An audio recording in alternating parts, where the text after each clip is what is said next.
Hello student, आज हम लोग चैप्टर नंबर 1 मैथ के वास्तविक संख्या के एमसीक्यू को सॉल्व करने जा रहे हैं, जो आपके बोर्ड एग्जाम 2026 को देखने के लिए मिल सकते हैं। सभी बच्चे इस वीडियो को ध्यानपूर्वक देखेंगे। चलिए हम अपना पहला क्वेश्चन करते हैं। पहला क्वेश्चन दिया है, निम्नलिखित में कौन सी अभाज्य संख्या है। अब अभाज्य संख्या क्या होती है?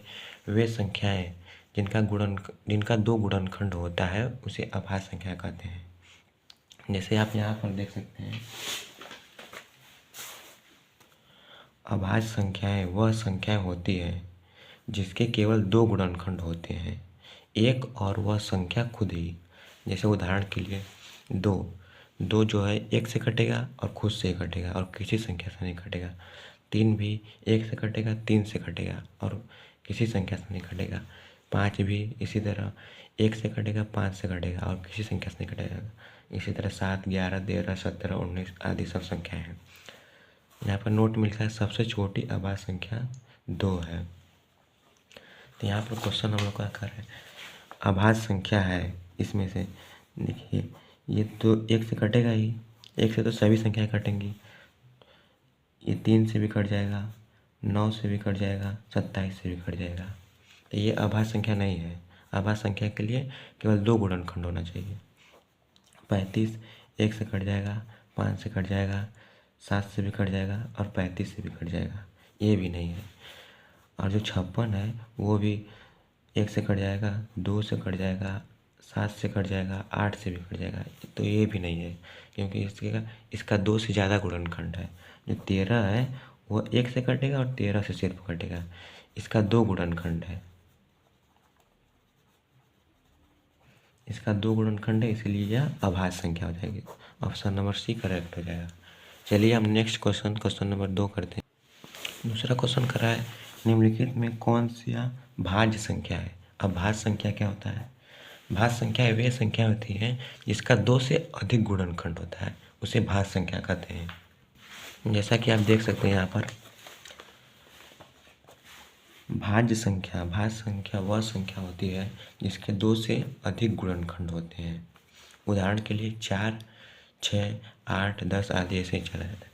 देखिए 4 जो है 1 से कटेगा, 2 से भी कटेगा, 4 से भी कटेगा, इसका 2 से अधिक गुणनखंड है तो ये भाज्य संख्या है। इसका भी 1 से कटेगा, 2 से कटेगा, 3 से कटेगा और 6 से कटेगा, इसीलिए यह भी भाज्य संख्या है। इसी प्रकार 8, 10 सब हो जाएंगे भाज्य संख्या। यहाँ पर लिखा है नोट में, सबसे छोटी भाज्य संख्या 4 है। सबसे छोटी भाज्य संख्या क्या है? 4 है।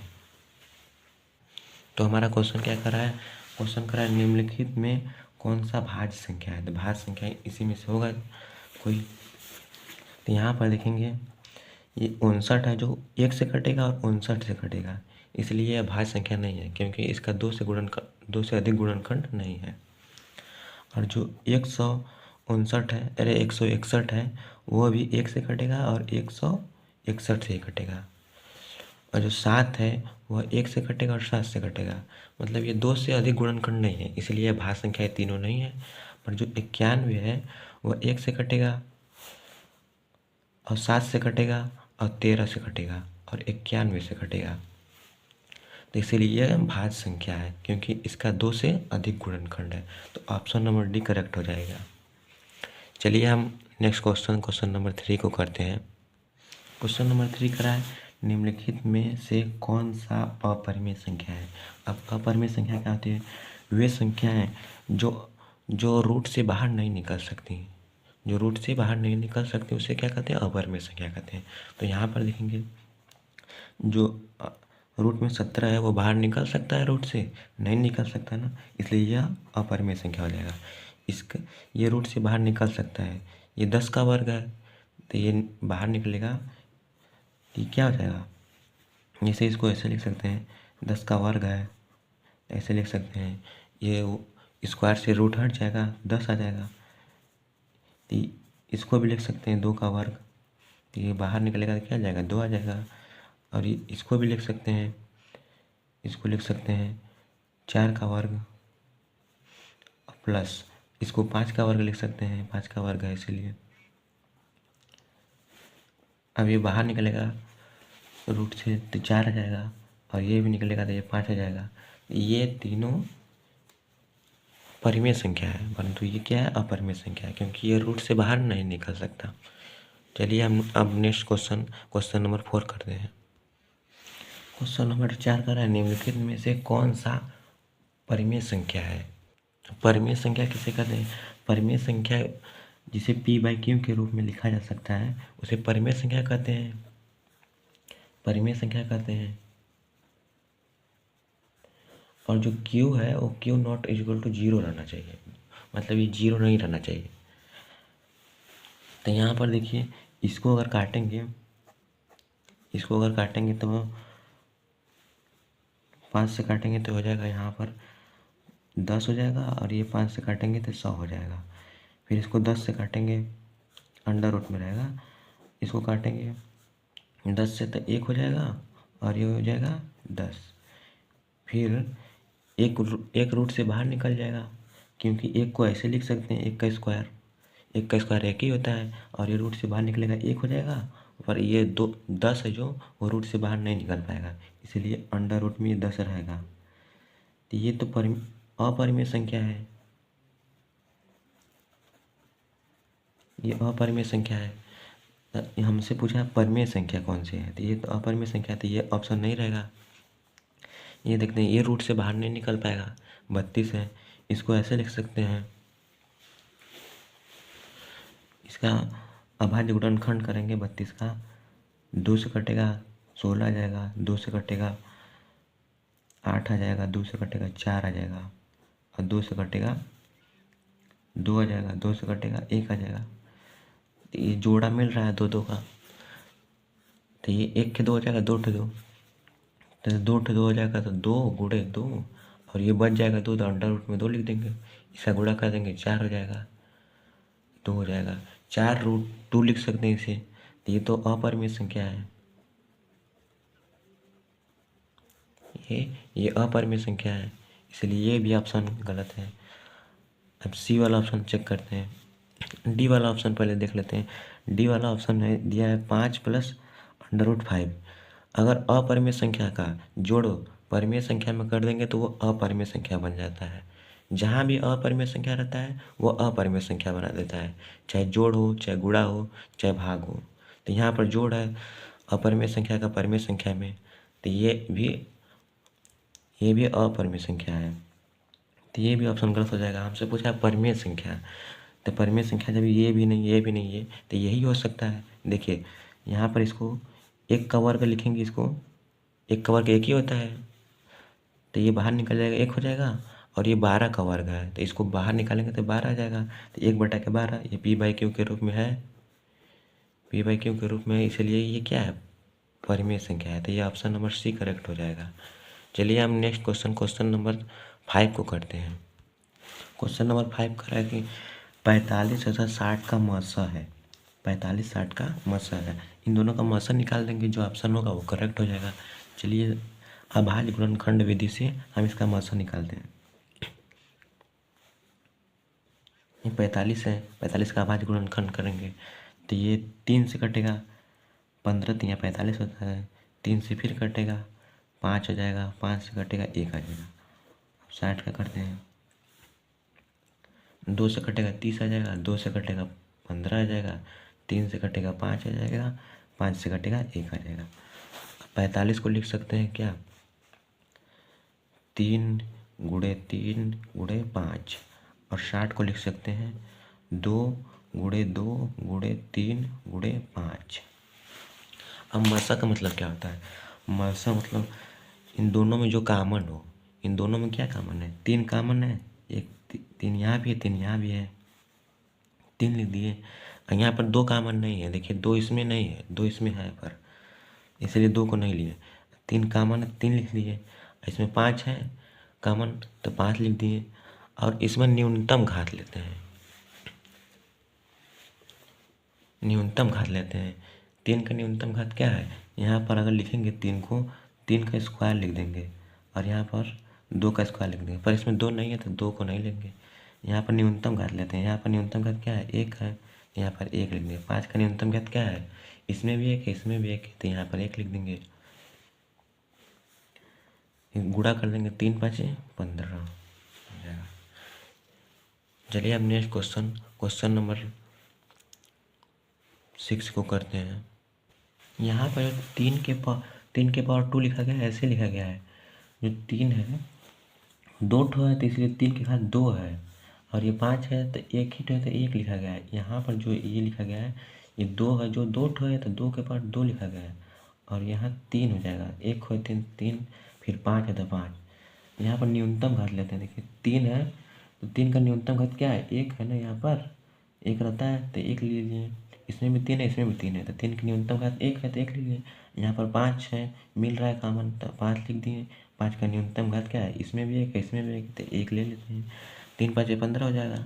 ऑप्शन नंबर डी हो जाएगा करेक्ट। चलिए अब नेक्स्ट क्वेश्चन हम लोग करते हैं। Question number 6।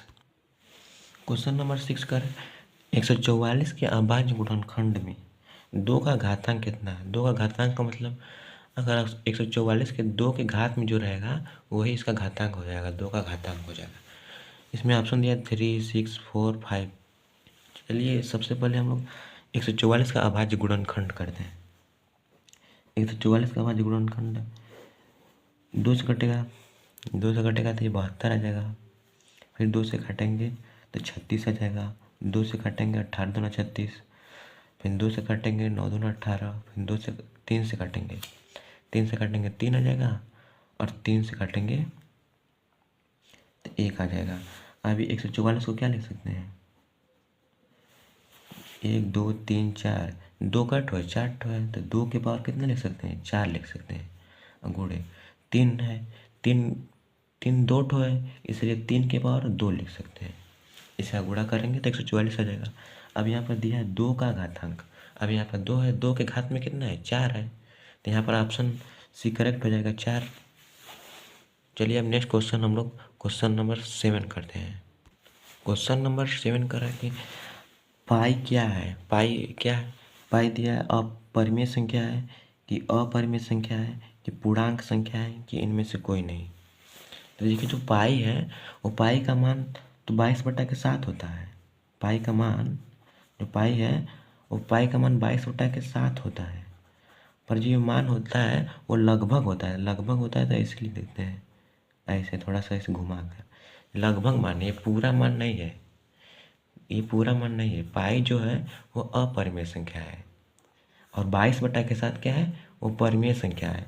जो पाई है, पाई अपरिमेय संख्या है, अपरिमेय।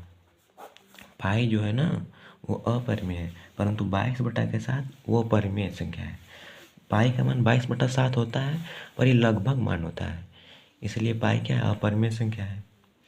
यहाँ पर ऑप्शन नंबर बी करेक्ट हो जाएगा। पाई का मान 22/7 होता है, ये परिमेय संख्या सब मार देंगे ठीक, परंतु ये अपरिमेय संख्या ठीक सही रहेगा।